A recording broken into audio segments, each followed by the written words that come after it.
Surat police commissioner આવતાની સાથે જ ગુનેગારોમાં ડરનો માહોલ હોય તેમ લાગી રહ્યું છે। ઉધના પોલીસે કોમ્બિંગ દરમિયાન ડઝનો હથિયાર કબજે કર્યા છે। કોમ્બિંગ પહેલા પોલીસે 3 ભાષામાં એનાઉન્સમેન્ટ કર્યા હતા અને પોલીસે કહ્યું હતું કે જે લોકોના ઘરમાં હથિયાર હોય તેમને જમા કરવા આદેશ કર્યો હતો।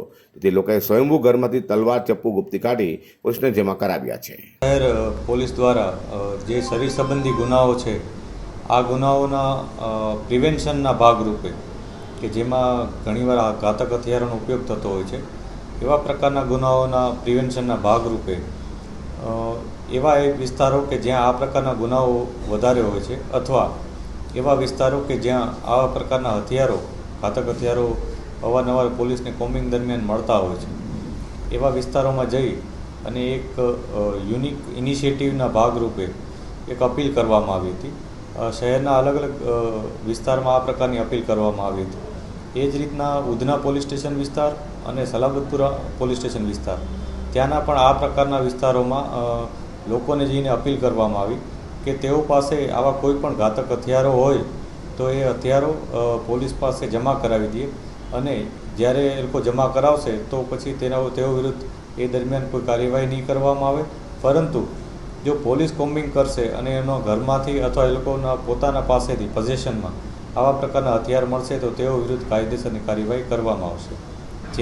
જે અપીલના એક સારા પ્રતિસાદ રૂપે ઘણા બધા લોકોએ પોલીસની આ અપીલને માન આપીને અથવા આપણે કહી શકીએ કે પોલીસને અપીલનું સન્માન કરીને તેઓએ વિશ્વાસ જતાવીને આ પ્રકારના હથિયારો જમા કરાવી દીધા હતા, જેમાંથી ઘણા એવા પણ લોકો હતા કે જેમાં મહિલાઓએ પણ પોતાના ઘરમાંથી કોઈ પણ વ્યક્તિઓ એના કોઈ પુરુષ વ્યક્તિઓ આ પ્રકારના હથિયાર લઈ આવ્યા એ પણ જમા કરાવ્યા હતા।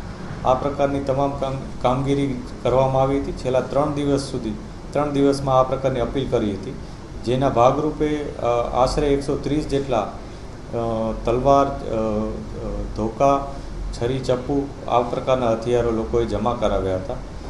પોલીસે લોકોની જે અપીલ હતી લોકોને જે અપીલ કરી હતી એના ભાગરૂપે આ પ્રકારના હથિયારો જમા લીધેલ છે અને આ જ પ્રકારની અપીલ અમે અન્ય પોલીસ સ્ટેશન વિસ્તારમાં પણ કરી રહ્યા છીએ। સર, આ જે અપીલ છે એ કયા ભાષાઓમાં કરવામાં આવી છે? પોલીસે જે સ્થાનિક લોકોની જે પોતાની ભાષા છે જેવી કે પંજાબી, મરાઠી, ઉડિયા, કેટલીક જગ્યાએ ઉર્દૂ, હિન્દી, ગુજરાતી આ પ્રકારની જે પણ સ્થાનિક લોકો પોતે સાદી રીતના સમજી શકે અને આ સાદી રીતના સમજીને લોકો પોલીસ ઉપર વિશ્વાસ પણ કરી શકે એના ભાગરૂપે અલગ અલગ ભાષાઓમાં આ પ્રકારે અપીલ કરી હતી। સર, અપીલમાં શું કહેવામાં આવ્યું?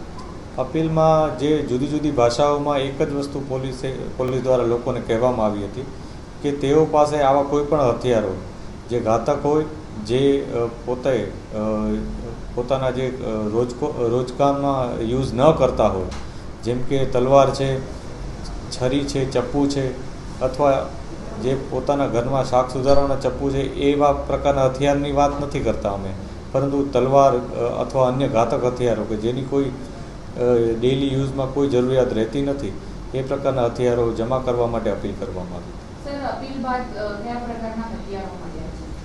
જે આ અપીલ કરવામાં આવી તેમાં અમને તલવાર, ચપ્પુ, છરી, ધોકા આ પ્રકારના હથિયારો, બેઝબોલ બેટ આ પ્રકારના હથિયારો મળી આવ્યા હતા।